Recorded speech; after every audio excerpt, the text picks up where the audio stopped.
출애굽기 18장 13절에서부터 읽겠습니다. 제가 먼저 한 절을 읽습니다. 이튿날 모세가 백성을 재판하느라고 앉아있고 백성은 아침부터 저녁까지 모세 곁에 서 있는지라. 모세의 장인이 모세가 백성에게 행하는 모든 일을 보고 이르되 내가 이 백성에게 행하는 이 일이 어찌 됐느냐? 어찌하여 내가 홀로 앉아있고 백성은 아침부터 저녁까지 내 곁에 서 있느냐? 모세가 그의 장인에게 대답하되 백성이 하나님께 물으려고 내게 옴이라. 그들이 일이 있으면 내게로 오나니 내가 그 양쪽을 재판하여 하나님의 율례와 법도를 알게 하나이다. 모세의 장인이 그에게 이르되 내가 하는 것이 옳지 못하도다. 너와 또 너와 함께한 이 백성이 필경 기력이 쇠하리니 이 일이 내가에 너무 막중함이라 내가 혼자 할 수 없으리라. 이제 내 말을 들으라.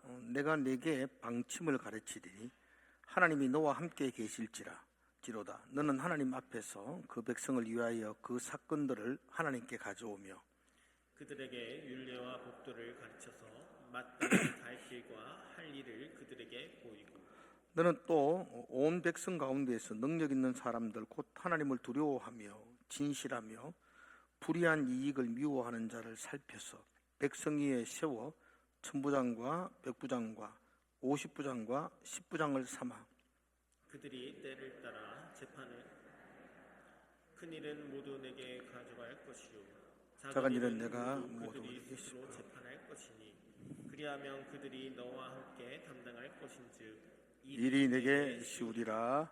아멘.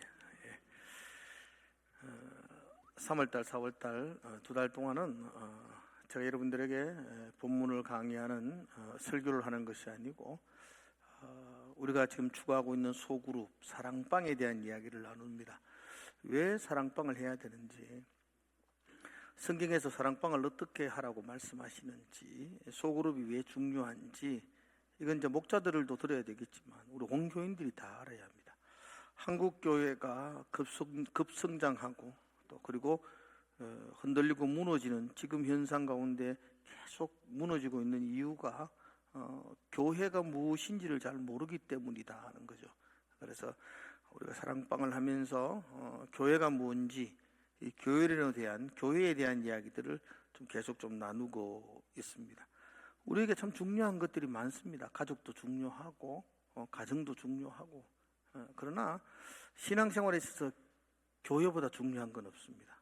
그렇죠? 교회가 참 중요합니다. 교회 오면 행복해야 됩니다. 여러분 교회 오면 행복하세요? 행복해야 됩니다. 교회 오는데 짜증나는 사람이 있을까 없을까? 있습니다. 교회 와가 괜히 막 화내고 가는 사람들도 있더라고요.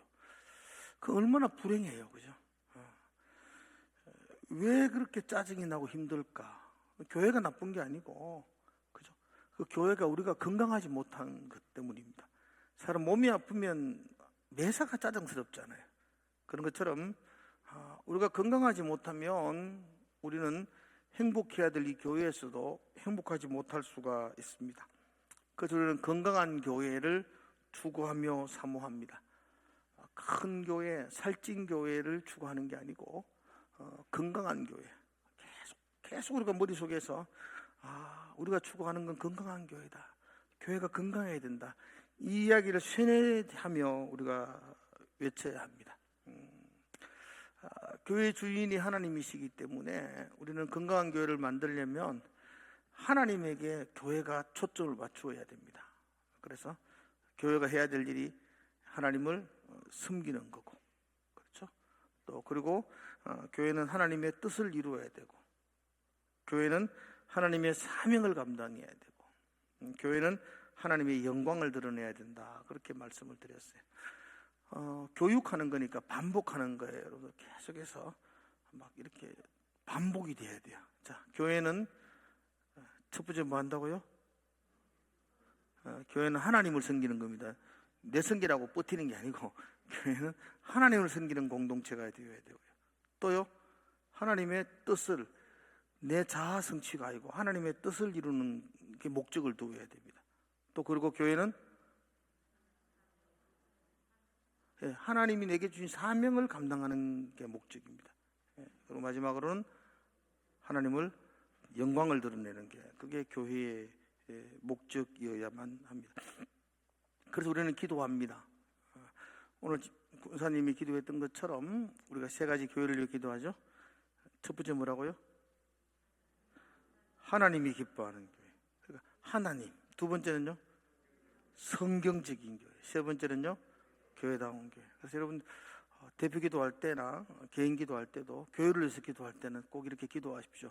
하나님 기뻐하는 교회. 자꾸 세 개가 헷갈리니까 하나님이 먼저예요. 우리는 언제나. 두 번째는 교회, 성경적인 교회. 세 번째는 교회다운 교회. 그걸로 우리는 기도해야 합니다. 그래서 구체적으로 어떻게 하는 게 뭐 하나님이 기뻐하는 건가 잘 몰라도 우리 입술로도 계속해서 하나님이 기뻐하는 교회 되어야지요. 그죠? 성경적인 교회 되어야 되지요. 교회다운 교회 되어야 되죠. 입술로 계속 외치면은 하나님께서 계속 그렇게 인도해 줄 줄로 믿습니다. 성경에는 교회라는 이야기를 5개로 이렇게 표현했다 그랬죠. 집이다 그랬죠. 집. 그 다음에는 뭐라 그랬죠? 가족이라 그랬습니다. 하나님의 가족. 교회는 뭐냐? 하나님의 집이고 하나님의 가족이고. 그 다음에 교회는 성전, 거룩한 성전이어야 된다. 그렇게 교회를 성전으로 표현했었어요. 네 번째는 성경은 백성이다. 그 다음 5번째는 몸이다. 그렇게 했습니다. 그래서 제가 이걸 첫 글자를 따서 외우기 쉽도록 뭔가 좀 집대성했다 이 말을 많이 하잖아요. 그래 집가성 백몸 이렇게. 원래 공부는 유치하게 하는 거예요. 한번 따라합시다. 집가성 백몸. 몸이 100개라도 집가성. 집이어야 되고 가족이어야 되고 성전 거룩해야 되고 백성이어야 되고 몸이어야 된다. 이러면 조금 외우기가 쉬울 것 같아요. 외우면 좋을 것 같아요. 그죠? 그러나 교회를 우리가 늘 생각할 때 교회의 가장 중요한 것은 공동체성입니다. 여러분 한 사람 한 사람이 교회입니다. 하나님이 부름받은 교회이지만 그러나 정말 교회라고 할 때는 공동체를 교회라고 말합니다. 그래서 교회에서 가장 중요하게 말해 함께 하는 겁니다. 물론 혼자 예배하고 혼자 기도하고 나는 혼자 합니다. 신앙 좋은 것 같은데 안 좋은 겁니다. 얼마나 성격이 못됐으면 혼자 하겠습니까? 하나님은 그 절대로 원하지 않습니다. 하나님은 혼자 원한다, 혼자 하기를 원한다 하면 여러 명 말고 만들어서 한 명만 만들어 놓고 그냥 놔두지. 하나님은 그걸 원하지 않아요. 하나님은 함께 여럿이. 그리고 우리는 함께 기도해야 돼요. 그렇죠? 함께 예배해야 되고요. 교회는 2개의 바퀴가 움직여야 된다 그러죠. 대그룹, 함께 하는 예배, 소그룹, 나누는 소그룹. 그렇게 돼야 되죠. 그래서 뭐 소그룹 그런다고 해서 전체 예배를 소홀히 한다. 그것도 말이 안 돼요. 교회는 함께 기도하고 함께 예배하고 함께 그죠? 찬양하고. 굉장히 중요한 교회성이라고 볼 수가 있습니다. 이렇게 함께하는 공동체의 슬로건 같은 2가지 지난 시간에 제가 말씀을 드려 2가지 꼭 기억해야 할 게 있는데 하나는 코이노니아라는 단어를 기억해야 돼요. 교회는 코이노니아 공동체예요. 또 하나는 디아코니아 공동체. 우리가 유식하게 그렇게 하는 거죠. 뭐 한국말로 하면 쉽긴 쉬운데 그래도 그 정도는 우리가 그래도 평생을 성경을 붙들고 있는데 코이노니아를 한글로 여러 가지 번역하는데 딱 하면은 함께하는 것, 함께함 이렇게 해요. 그래서 교회가 갖춰야 될 가장 중요한 필수적인 요소는 코이노니아, 함께하는 겁니다. 함께하는 것. 그래서 좀 함께 웃고 옆에 분들이 아픈 일이 있으면 함께 눈물 흘릴 수도 있고 공감대, 하나됨, 함께함을 잃어버리면 공동체는 무너집니다. 나와 아버지가 하나인 것처럼 저희들이 하나가 되기를 원하나이다. 이게 아버지의 기도죠. 그래서 교회는 코이노니아가 중요한 요소입니다. 함께하는 것. 그리고 또한 중요한 요소 중에 하나가 디아코니아 그랬죠. 디아코니아 뭐라 그랬습니까? 섬기는 겁니다. 집사, 밥 먹을 때 시중 드는 사람. 그걸 코이노니아 그렇게 디아코니아 그렇게 말합니다. 예수님 이 땅에 오신 목적이 섬기기 위함이죠. 그죠? 내가 너희를 섬긴 것처럼 너희도 서로 섬기라고 말씀하셨잖아요. 그래서 우리는 섬기는 공동체, 교회는 좀 섬기는 공동체라는 의식을 가지고 있어야만 합니다. 그래서 우리는 함께하는 공동체, 그리고 또한 섬기는 공동체, 이렇게 딱 이름을 붙여야 돼요. 그럼 한마디로 말하면 그게 사랑하는 공동체, 아가페 공동체, 사랑의 공동체, 이렇게 이름을 붙일 수도 있습니다. 오늘은 왜 소그룹이 하는가? 성경에는 왜 소그룹에 대한 이야기를 어떻게 정의하고 있는가? 우리가 소그룹을 추구해야 되는 목적, 성경적 근거, 성경적 원리가 뭐냐? 좀 성경을 근거해서 살펴보려고 합니다. 첫 번째로는 이드로의 그 조직 원리를 듭니다.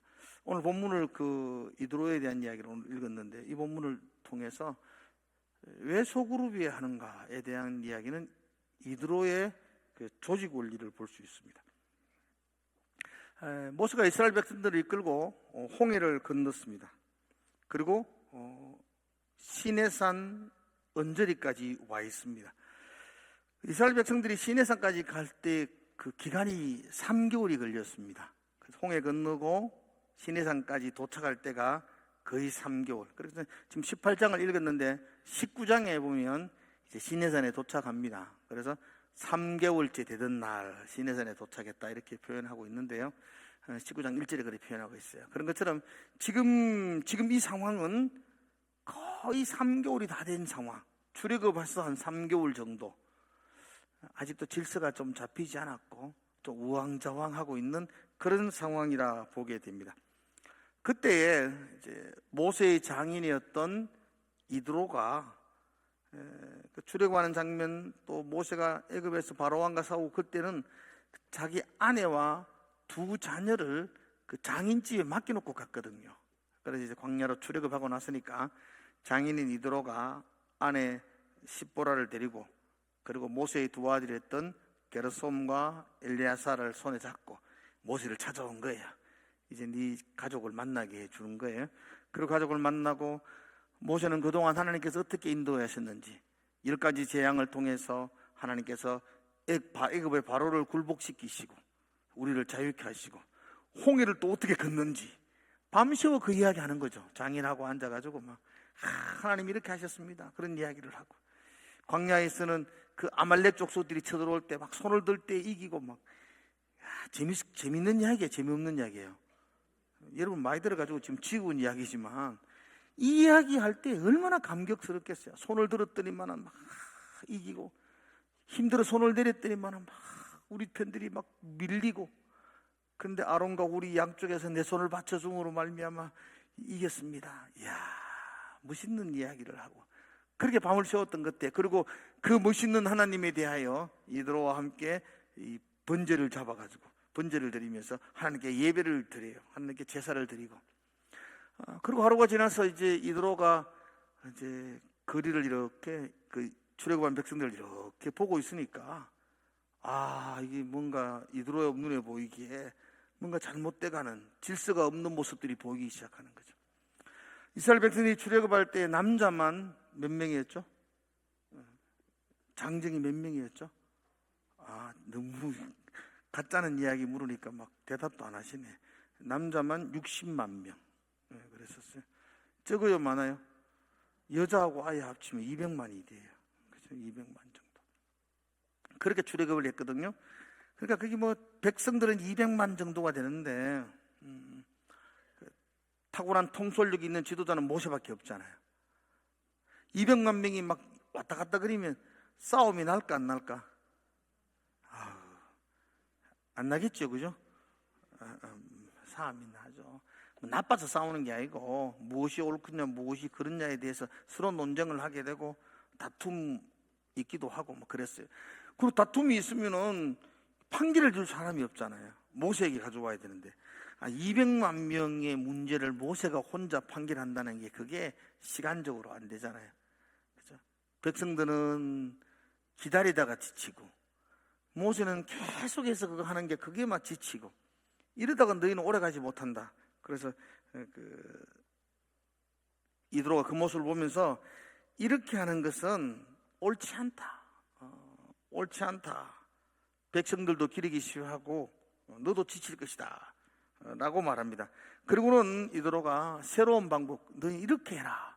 새로운 방법을 제시해 주죠. 그 새로운 방법이 21절입니다. 한번 볼까요? 자, 같이 한번 읽어보겠습니다. 시작. 너는 또 온 백성 가운데에서 능력 있는 사람들, 곧 하나님을 두려워하며 진실하며 불의한 이익을 미워하는 자를 살펴서 백성이 여세워 천부장과 백부장과 50부장과 10부장을 삼아. 천부장과 백부장과 50부장과 10부장을 삼아라. 그래서 작은 일은 이 10부장에게서 다 해결하게 하고, 그게 더 어려우면 백부장에게, 50부장에게 가고, 백부장에게 또 가고, 또 천부장이 해결하고. 그러고 나면은 모세에게 오는 안건들은 그렇게 많이 없을 거예요. 그러면 모세도 질서 있게 다 정리가 되고, 또 백성들도 즉각 10부장에게 이야기하면 즉각 해답을 들을 수 있으니까 또 백성들도 문제들이 해결되어지고, 이렇게 좀 조직적으로 하라. 이렇게 조직적으로 하는 게 교회에서 소그룹입니다. 그렇죠. 여러분들이 교회에 뭔 이야기하려고 그러면 막 저 만나려고 그러면 막 또 잘 못 만나잖아. 그죠? 나는 항상 이 자리에 있는데 자꾸 없다고 자꾸 개사코 내가 가면 도망가면서, 젊은 집사님 아래 내가 차 타다가 내 인생이 하고 가쁘더라고. 얼마나 상처를 받은지 잠이 안 와요. 하여튼 뭐 그렇다는 거죠. 그러니까 그러되면은 이제 소통이 잘 안 되잖아요.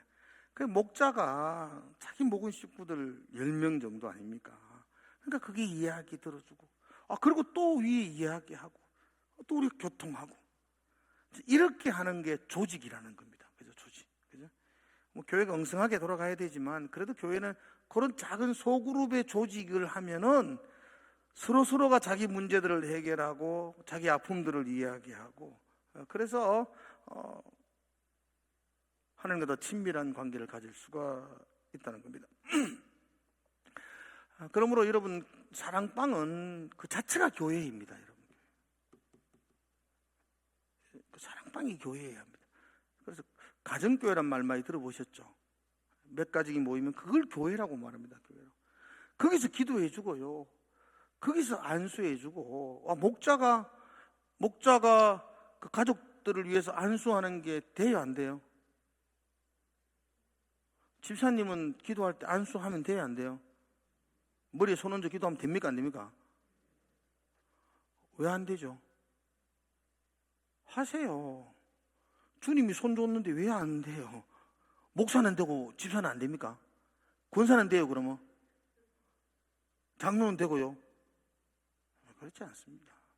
목사나 집사나 다 하나님의 능력을 보내는 통로에 불과한 거예요. 통로에. 여러분들이 당당하게 기도해 주세요. 당당하게 기도해 주세요. 목자는 그 소그룹의 목사여야 합니다. 제가 아는 어느 교회는 목자가 주례를 하더라고. 그 목원 식구들이 결혼하니까 목자가 주례를 해요. 이런 봐요. 이게 작은 교회의 개념 아니에요. 그렇게 나누어주고 그렇게 하는 거.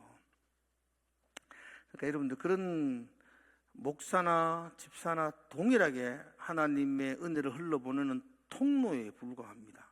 통로에 불과하니까 여러분도 여러분의 가족들을 위해서, 목장 식구들을 위해서 담대하게 기도해 주셔야 돼요. 그죠? 저 청년부 수련회 가고 이럴 때 청년들이 내 머리에 손 얹고 기도하도록 해요. 나를 위해 기도해 달라고. 그게 잘못된 건가요? 아니, 동일하게 같이 기도하는 거죠. 제가 지금 하고 싶은 이야기는, 목자가 목사의 심장을 가지고 사랑방 식구들을 위해 기도하고 신방하고 전화하고 연락하고 친교 가지고, 그죠? 그게 바람직한 소그룹이라는 것입니다. 그죠? 그 성경적인 소그룹은 그죠? 목자가 목사의 일을 대신하여 그들을 돌보며 사랑해주는, 그럴 때에 더 깊이 있는 하나님과의 친밀한 문들을 유지할 수가 있습니다. 이 이드로의 조직 원리 10부장 제도, 50부장 제도를 볼 때에 소그룹이 교회에 정말 필요하다는 걸 우리가 또 인식하게 됩니다. 예수님도 마찬가지입니다. 예수님의 리더십 원리도 한번 살펴보십시오. 예수님 능력이 없어서 12명의 제자만 키웠을까요? 아니에요. 예수님도 역시 12명을 집중하셨어요. 그 12명 중에도 또다시 3명, 베드로와 안드레, 야고보 같은 3명에게 집중하시고, 예수님은 자신의 많은 시간들을 투자해서 그 12명을 세우는 일에 아주 집중을 하셨어요. 예수님 주변에도 70명의 전도대가 있었고요. 마가다락방에는 120명의 기도 용사들이 있었고, 또한 허다한 무리들이 있었습니다. 예수님은 허다한 무리들에게 다 마음을 쏟은 것이 아니고, 그 허다한 무리들 120명의 기도 용사들, 70명의 전도대, 그 중에 12명의 제자, 그 3명의 핵심 멤버들에게 예수님은 집중하셨어요. 그리고 그들이 다시 한 번 더 또 세상 속에 집중하고, 그래서 지금 이 땅 가운데 교회라는 것이 생겨나게 되었습니다. 그래서 여러분들도 사랑방에서 정말 함께하고 섬기는 일들을 서로 나누어 주는 것. 그러니까 대그룹, 많은 사람들에게 동일한 사랑으로 막 관심을 가진다는 게 그렇게 만만치 않아요. 전화 한 통하면 뭐 몇백 통 해야 되고 이러면 안 되잖아요. 10명이서 전화하고 전화하고 이렇게 하면 마음이 가잖아요. 주일날 만날 때 막 정말 가족을 만나는 것처럼 반갑게 만날 수 있는 사이. 그리고 외식으로 안 반가우면서 반가운 체 하는 게 아니고, 그죠? 정말로 일주일 동안 작은 소그룹은 사랑방은 정말로 기도해주고 주일 만나면 반가울 수 있지 않습니까? 그죠? 사람은요 아주 영적인 존재로 창조되었지 않습니까? 그러니까 여러분들이 금방 압니다. 저 사람이 정말 나를 반갑게 맞이하는지, 악수할 때 반갑게 하는 건지, 저 사람은 싫어하면서도 그냥 좋아하는 채 하는지. 이 사람이란 게 그 영물이라 그래요. 대단합니다. 압니다. 제 친구 목사님 중에는 만나면 막 얼마나 반갑게 막 안고 막 눈물을 흘릴 정도로 막 보고 싶었다고. 그리고 헤어지면 10년 동안 전화 한 통을 합니다. 이게 진실인가? 난 이렇게 안 합니다. 이렇게 안 하고 전화도 안 합니다. 사람이 정직해야지. 사랑반 식구들한테 그러하라고 그냥 그렇게 반갑게 주일날 반갑게 맞이하면 어려울 그래도 반갑게 전화도 한 통하고, 그죠? 또 한 번씩 안부도 물어보고. 우리가 한 10명 정도 소그룹이 되면 그렇게 할 수 있지 않나요? 많으면 그렇게 하기가 참 힘들지만 한 10명 정도 소그룹이 되면 그렇게 진실된 함께함을 나눌 수 있지 않겠는가. 그래서 예수님도 그렇게 많은 사람들에게 집중한 것이 아니고 12명에게 집중하셨다. 그래서 사랑방도 12명 넘으면 안 된다 그래요. 예수님보다 능력 있는 목자가 없잖아요. 10명 넘으면 안 되고 빨리 분가를 하고 그리고 다시 같이 작은 사람들 나누어야 한다 그렇게 말합니다.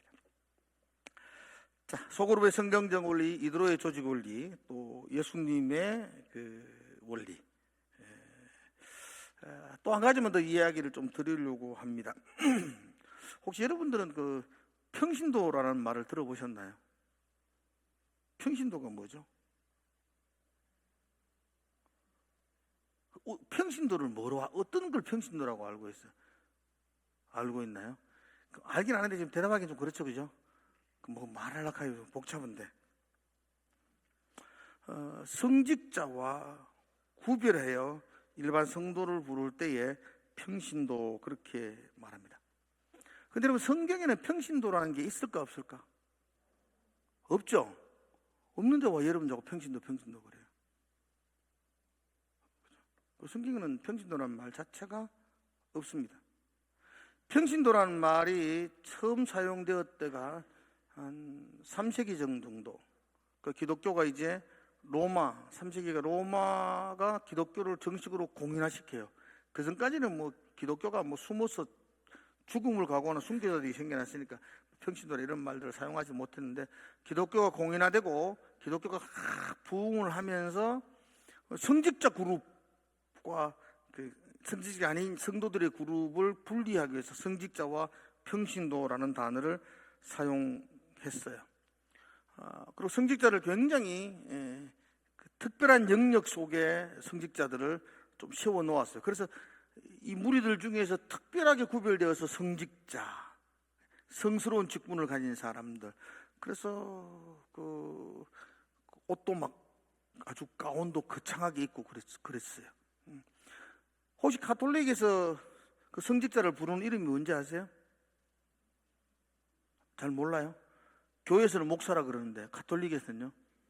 신부라 그래요. 신부란 뜻이 뭐죠?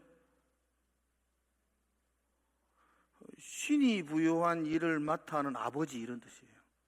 그래서 가톨릭 다니는 사람은 신부를 가리켜 아버지, 영적인 아버지 이렇게 부릅니다. 불러보세요. 아버지 그래 보세요.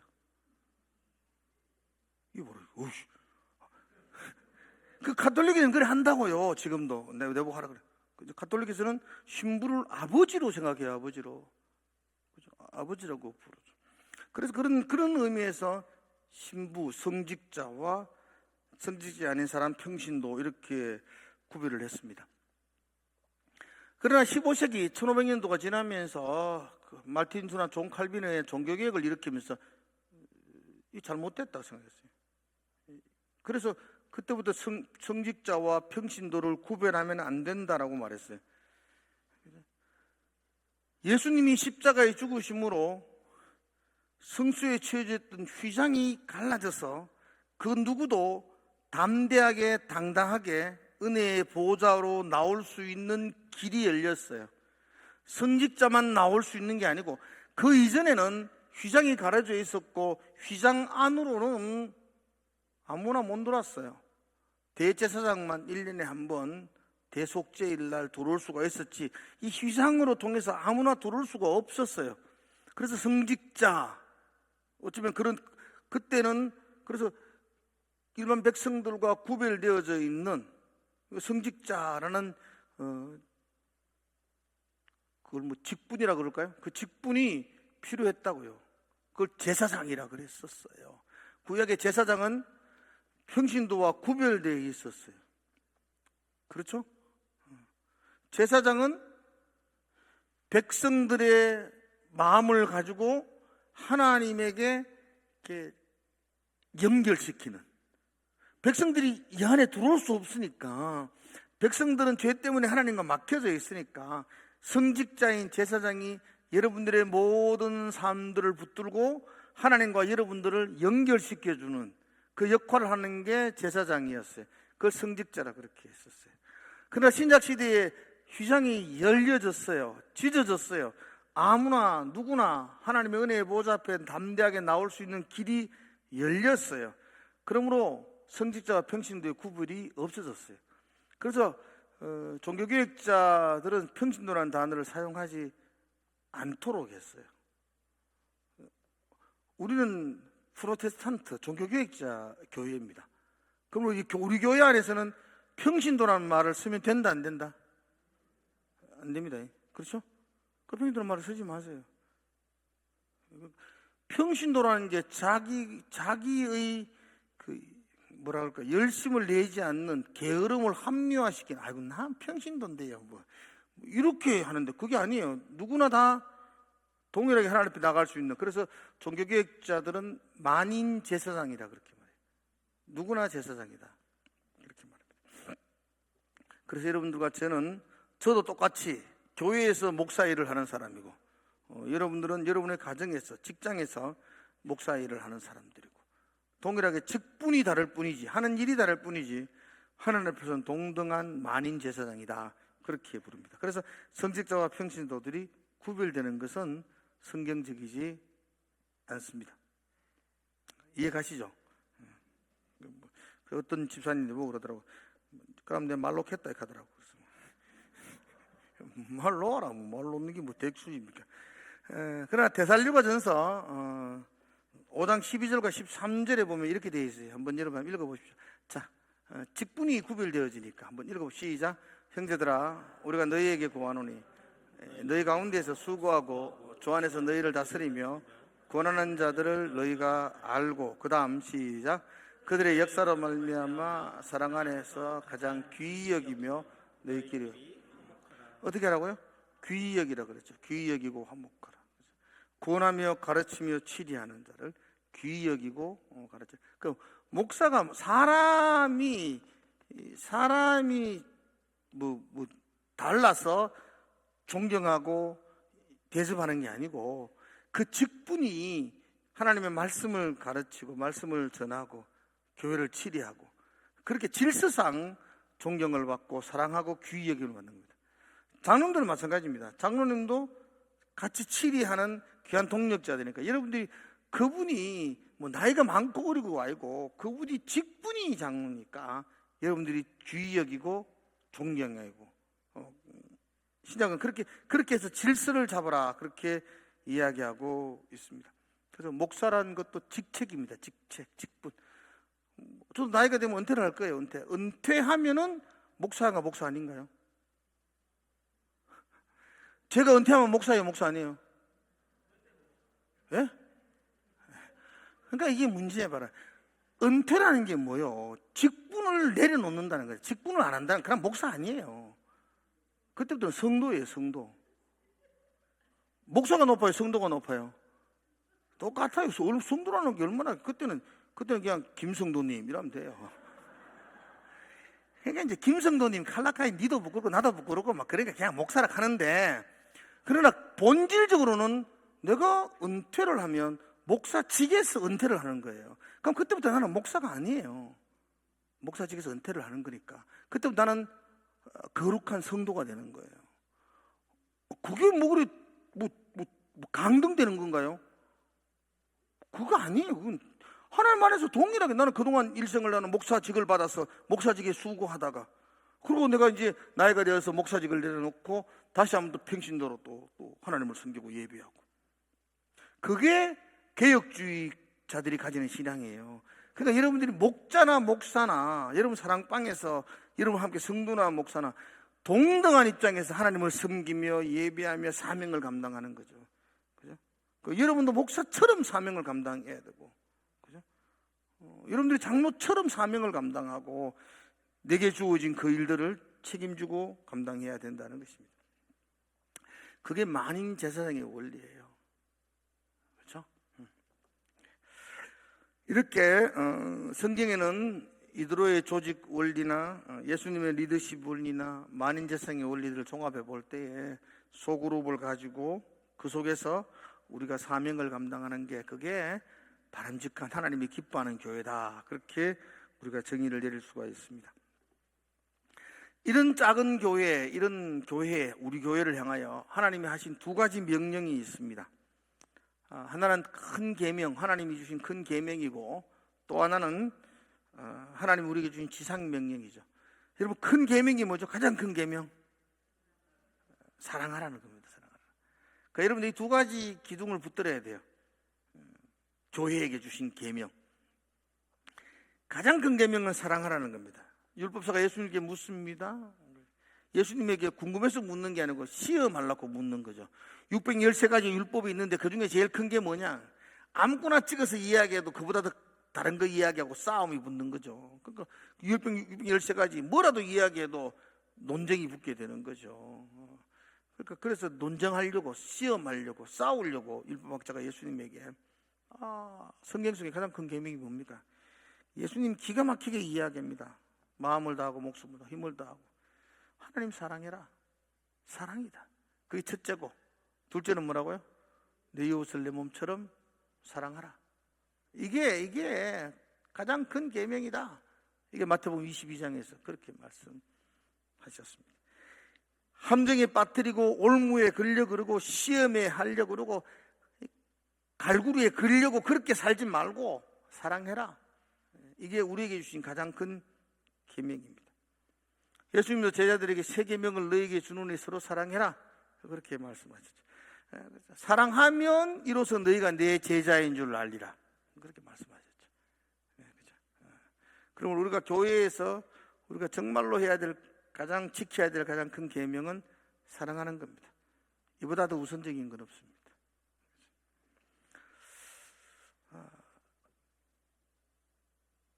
간혹 막 험담하고 시기하고 뭐 그러는 분들이 있습니다. 근데 뭐 인간이 어쩔 수 없겠죠. 뭐 미운 사람도 있고 시기하고 뭐 그런데 제발 내한테 와가 좀 그러지 마시고 집에서 하세요. 한번 생각해 보이소. 내가 목사잖아요. 그러더라도 변변찮지만 좀 목사는요 좀 외람된 이야기죠. 여러분들에게 무시하는 이야기가 아니고 외람되지만 여러 명의 자녀가 있다고 생각해 보세요. 부모는요 다 사랑스럽습니다. 정말로요. 다 내 자녀고요. 좀 부족하면 더 신경이 쓰입니다. 근데 둘째가 와가지고 자꾸 막내 욕에 샀고 막내는 와가 형 자꾸 욕에 샀고 이러면요 듣기 곤란합니다. 맞장구 치기도 그렇고 아이락하기도 그렇고. 그러니까 저한테 와서는 누구 좀 욕 안 했으면 제발 좋겠고, 그렇죠? 목자도 마찬가지입니다. 사랑방 속에서는 그래서 다 그래도 좀 부족한 사람이 있죠. 그래도 그게 다 나의 영적인 자녀다 생각하시고 그렇게 보듬어 안으시는 게 그게 가족이고 목자의 마음입니다. 사랑하라. 그게 사랑 아니겠습니까? 그렇죠? 그런 마음으로 여러분들이 이렇게 보듬으시는 게 그게 사랑방의 가장 중요한 모습입니다. 저는 이렇게 정말로 거짓말을 0.1% 안 보태서 여러분들의 자녀들이나 여러분들의 가정에 기쁜 일이 있다. 오늘 우리 자녀가 막 이렇게 기쁜 일이 있어요. 그러면 좋을까 안 좋을까? 진짜예요? 여러분은 옆에 분이 좋은 일 있다고 막 나한테 이야기하면 기분이 좋아요 안 좋아요? 잘난 체하고 앉아있네 이런 생각 안 들어요? 난 우리 친구들이 막 그거 하면 이 자식 또 지 사랑한다 이거 고개 돌립니다. 그럴 때가 있습니다. 솔직히. 그런데 성도들이 좋은 일이 있다 그러면 조금이라도 가슴 속에 싫은 생각이 안 들립니다. 진짜 좋습니다. 여러분들이 아픈 일이 있으면 정말 마음이 아프고 그게 정말로 사랑방이고 가족이 돼. 사랑방 안에서는 좀 그랬으면 참 좋겠어요. 기쁜 일이 있을 때 소화기 들고 막 자랑할 수 있는 사람, 그 자랑을 자랑으로 받지 아니하고 기쁨으로 받아서 함께 즐거워해 줄 사람, 슬픈 일이 있으면 막 이야기해가지고 같이 기도해주고 울어줄 수 있는 사람, 그게 사랑방이 돼야 되지 않습니까? 그죠? 목사님 저 오늘 수술합니다. 다른 사람 절대로 모르게 하십시오. 내가 우해야 돼요, 내가. 그죠? 그건 벌써 주의 몸된 교회가 지금 아프다는 거예요, 지금. 그러면 안 돼요, 그죠?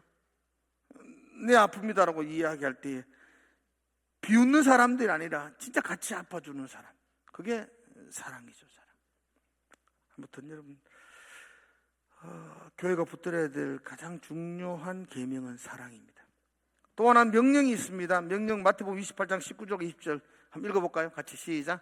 그러므로 너희는 가서 모든 민족을 제대로 삼아 아버지와 아들과 성령의 이름으로 세례를 내가 너희에게 분부한 모든 것을 가르쳐 지키게 볼지어다 내가 세상 끝날까지 너희와 항상 함께 하시리라. 아멘. 뭐 하라는 거예요?